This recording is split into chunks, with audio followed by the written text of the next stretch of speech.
में आपका एक बार फिर से स्वागत है। आज हम बातचीत कर रहे हैं हरियाणा के मुख्यमंत्री भूपेंद्र सिंह हुड्डा से। मैं आपसे एक सेंटेंस पूछूंगा, आपको लगता है कि प्लानिंग कमीशन को गरीबी की परिभाषा को रिवाइज करना चाहिए? हाँ, करना चाहिए रिवाइज उनका, क्योंकि ये जो आंकड़े हैं ये एकेडमिक हैं, थोड़ा रिसर्च इसको एकेडमिक अलग है, ये अननेचुरल से लगते हैं थोड़े से। मतलब ये सोचना चाहिए कि भाई आदमी को पेट भर खाना और वस्त्र ठीक मिले और उसका उसके लिए परिभाषा ठीक नहीं है, रिवाइज करनी चाहिए उनको। खाली कितना खा सकता है वही गरीबी की परिभाषा नहीं है। नहीं, एक बात और जो मैं देखने में आई है, अभी आप बड़े एक्टिव हैं पॉलिटिक्स के अंदर, मैंने एक खबर पढ़ी कि फसल जिनकी बर्बाद हो गई है, किसी को 2 रुपए का चेक भेज दिया आपने, किसी को 4 रुपए का चेक भेज दिया, ये सच है क्या? ये ऐसा है कि ऐसी इसमें कोई तथ्य नहीं है, ये मीडिया हाइप है। या चेक नहीं भेजेगा या विपक्ष। मेरी बात सुनिए आप। नहीं, आप सवाल देते नहीं सवाल मैं उसके बाद जो कहेंगे मैं सुनूंगा। आपने सवाल नहीं, जो आपने सवाल का सवाल तो सुन ले, किसको भेजे हैं, क्या क्या क्या कारण है, ये पूछना चाहिए। 2 रुपए का चेक के ऊपर खर्चा बनाने का चेक ज्यादा आता नहीं भेजे। नहीं, वो तो उनकी मर्जी होती है, अगर वो 2 रुपए का चेक कैश कराए कि ना कराए, सवाल इस बात का नहीं है। लेकिन हमारी ये प्रयास रहा है, पहले होता ही नहीं था भाई। 1 एकड़ जमीन का मुआवजा जो है 3500 रुपए मिलता है, हाईएस्ट दे रहा हूं पूरे हिंदुस्तान में, और कहीं नहीं मिलता है पूरे हिंदुस्तान। फसल नुकसान हो जाता है 3500 रुपए। हाँ, फ्लड के बारे में 3500 दे रहा हूं, वो कहीं नहीं है। लेकिन जिसकी आप बात कर रहे हो उसका हिस्सा जो है 1/1400 है, तो उसका इतना ही आएगा, 2 रुपए बनेगा, 2 ही रुपए हिस्सा बनेगा। लेकिन उसको 2 ही ना, आप तो इग्नोर्ड फील करता हुआ, लेने की बात नहीं, पहले देते ही नहीं थे। इंसल्ट नहीं है उसकी, पहले नहीं देते, अब उसका हिस्सा जो वही लेगा। अब हिस्सा आपका जो आपको लगता है कि इसमें कोई सहनशीलता नहीं है, संवेदनशीलता नहीं है? नहीं, आपकी तरफ से नहीं, ये तो इफेक्टिवनेस है। ये तो क्रेडिट देता हूं उन ऑफिसरों जिन्होंने इतनी तलाश की। 1 एकड़ में अगर 1400 हिस्सेदार हैं, सबको 2-2 रुपए का चेक भेजा? नहीं, सबको नहीं, जो जिसका जितना हिस्सा बनता है भाई। ये तो पीडी दर चलता ना, कहीं शामलात तो उसमें 1400 हिस्सेदार हो गए, किसी का हिस्सा ज्यादा बनेगा, किसी का कम बनेगा, किसी का। इस तरह की स्कीम, आप तो इनोवेटिव चीफ मिनिस्टर हैं, आप स्कीम नहीं सोच सकते कि 2 रुपए देने के लिए 10 रुपए खर्च कर रहे हैं आप? वो तो 12 रुपए दे देते, उसका हक है, उसका हक है। नहीं, मैंने तो ये कहा है भाई, वो हमने तो ये कह रखा, कोई ना चेक लेना चाहिए, मत लो, अपना कैश ले लो, कोई हिस्सा ये नहीं। आप इसको उसकी इंसल्ट नहीं मानते? हम ये नहीं चाहते किसान की 2 रुपए का चेक देना, 2 रुपए का सवाल नहीं, 2 रुपए का सवाल नहीं। अगर उसका हिस्सा नहीं दोगे आप, चाहे 2 कितने का हो, तो वो उसके साथ जाती है, उसका अपमान है।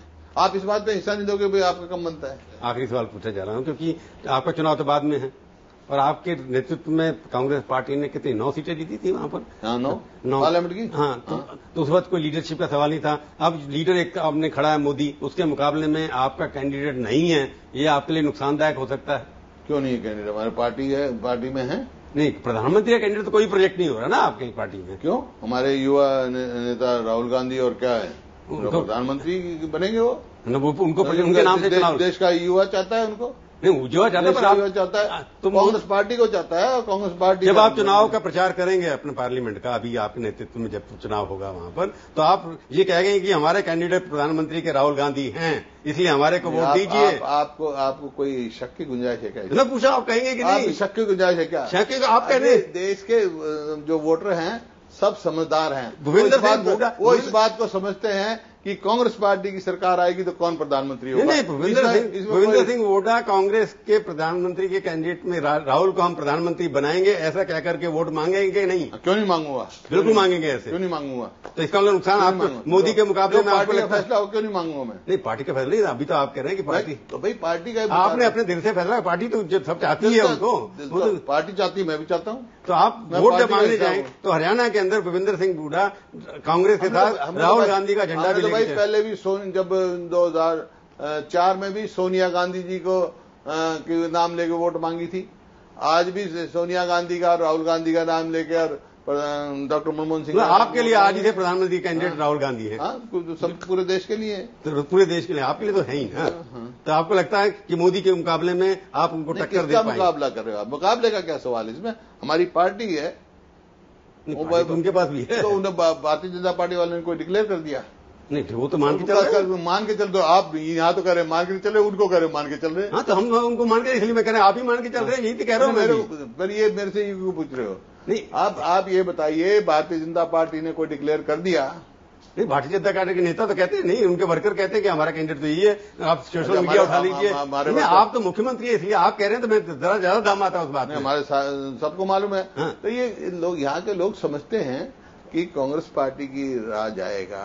लोग क्यों वोट दें, आप बताइए, आप किस लिए वोट दें, आपको कांग्रेस को या राहुल गांधी के नाम पर? कांग्रेस की नीति, नेतृत्व, देखो कोई भी पार्टी हो, 3 चीज जरूरी है उसके लिए, पार्टी की नीति, नियत और नेता, और ये तीनों चीज सिर्फ कांग्रेस के पास है। पार्टी की नीति निर्धारित नीति है, गरीब आदमी के है। जैसे मैं कह रहा था, महात्मा गांधी ने नारा दिया, फिर इंदिरा गांधी ने गरीब हटाओ, और सोनिया गांधी ने कहा कांग्रेस का हाथ गरीब के साथ। तो ये नीति है, गरीब आदमी की पार्टी है, गरीब की हितैषी है, नियत साफ है। जिस देश ने आजादी की लड़ाई लड़ी हो उसके देश को निर्माण की नीति रहती है। नेता हमारी नेता सोनिया गांधी हैं, कोई इसमें डिस्प्यूट नहीं है। कहाँ है? आप माइनॉरिटीज के ऊपर ले लीजिए, आपका एक मंत्री बोलता है इंडियन मुजाहिदीन है ही नहीं, जबकि होम मिनिस्ट्री की वेबसाइट पे है। पार्टी की नीति निर्धारित है। नहीं, आप पार्टी की नीति जो माइनॉरिटीज के नाम पर सेक्युलर पार्टी है, सबका सम्मान है। तो ये जो लोग कह रहे हैं, जैसे दिग्विजय सिंह कहते हैं या ये कहते हैं, उनकी बातों से सहमत है कि नहीं है? सेक्युलर पार्टी है, इसमें सब धर्मों का सम्मान है, सब धर्मों को। तो आपको लगता है ये जो लोग बोल रहे हैं दिग्विजय सिंह, ये अपने जो आपके, मैं व्यक्तिगत बात कोई नहीं करता हूं, मैं पार्टी की नीतियों की बात करता हूं। आप पार्टी के साथ हैं, उन्होंने देखा उससे आपका लेना देना? पार्टी की नीतियों की बात नहीं, सबके साथ है, वो भी हमारी पार्टी की। तो आप अपनी नीति और नेता के सिर पे चुनाव जीतेंगे? हाँ, आपको पूरा कॉन्फिडेंस? हाँ बिल्कुल। चलिए देखेंगे हम, आप हमारे स्टूडियो में आए, बहुत बहुत धन्यवाद। Thank you. तो ये थी आज की तीखी बात। तीखी बात का ये कार्यक्रम आपको कैसा लगा? आप अपनी राय हमें ईमेल के जरिए भी भेज सकते हैं। अगले हफ्ते आएगी बारी किसी और हस्ती की, और उनसे हम करेंगे तीखी बात, इसी समय इसी चैनल पर। तब तक के लिए प्रभु चावला का नमस्कार।